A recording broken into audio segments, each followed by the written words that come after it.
Chapter 10: Farming, Conventional and Sustainable Practices.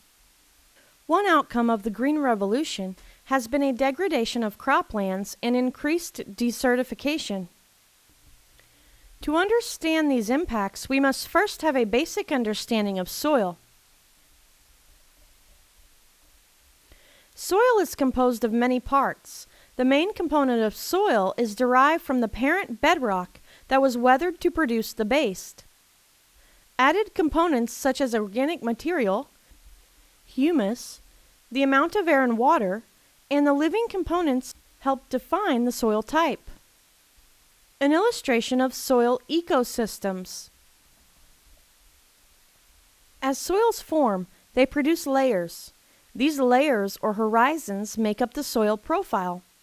The layers or horizons are labeled as O, A, B, E, and C.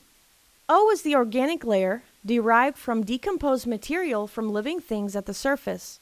The A horizon is the first layer of actual soil and is a combination of minerals and organic material.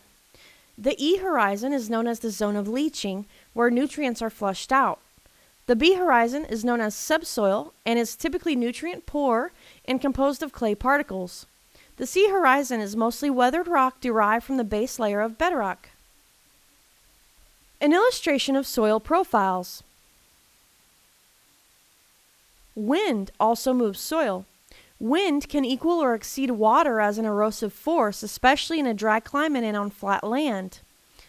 Desertification, conversion of productive land to desert. While soil is comprised of organic material and minerals, plants also require water. The amount of water and the location of the water table, the point in the soil where the spaces between soil particles is filled with water, are important in plant growth. In many areas, too little water occurs in the soil, so irrigation is used to increase the water content. However, this irrigation can lead to too much water, waterlogging, or the deposition of salts and the irrigated water evaporates at the surface, salinization. An integral part of the Green Revolution is the use of synthetic fertilizers. These pesticides are used to control various pests. The type of pesticide is named after the pest controlled. Several classes of pesticides are used in agricultural pest control.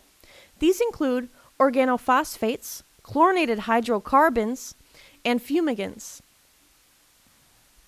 Pesticide types. Organophosphates, most abundantly used synthetically pesticides. Roundup, most commonly used organophosphate herbicide. Genetically modified Roundup resistant crops have been produced. Other organophosphates are used as insecticides and inhibit cholinesterase, an enzyme necessary for nervous system function.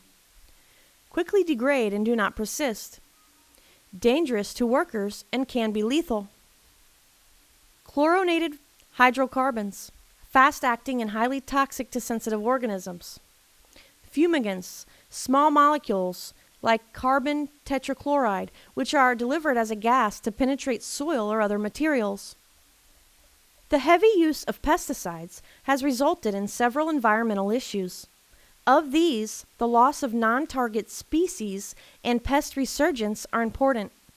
Pest resurgence has led to the use of stronger and stronger pesticides as pests become resistant to the pesticides. The use of increasingly stronger pesticides is called the pesticide treadmill. Persistent organic pollutants, POPs, are chlorinated hydrocarbons like DDT that are stable, soluble in fats and toxic. They can travel far from the point of dispersal. Stored in fat and tend to bioaccumulate. High levels have been detected in predators at the upper levels of food chains, such as polar bears and eagles. POPs accumulate in polar regions by the grasshopper effect. They evaporate from warm regions and condense in cold regions. Because of concerns with pesticide use, many farms and consumers have moved to organic practices. It is important to note that organic farming does not do away with the use of pesticides. The pesticides used cannot be synthetic in origin. Additionally, organic foods cannot use synthetic fertilizers, antibiotics, hormones, or genetically modified organisms. Organic farmers also use integrated pest management practices, which involve the use of mechanical pest removal, biological control agents such as bacteria, as well as natural predators to control the pests. IPM uses a combination of techniques. Integrated Pest Management, IPM, is a flexible ecological-based strategy that is applied at specific times against specific pests. IPM is being used successfully all over the world. It cuts pesticide use while maintaining yield. An illustration of alternative pest control strategies. Biological controls. Predators or pathogens. Insects that eat weeds.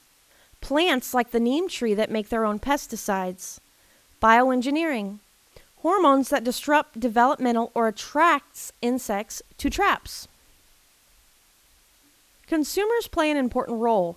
A vegetarian diet can reduce environmental impact related to energy input. An organic diet can reduce environmental impact related to pesticide use. An even greater impact can be made by becoming a locavore, a person who eats locally grown seasonal food. Join a community-supported agriculture program, CSA, in which you make a payment to a local farm in return for weekly deliveries of food.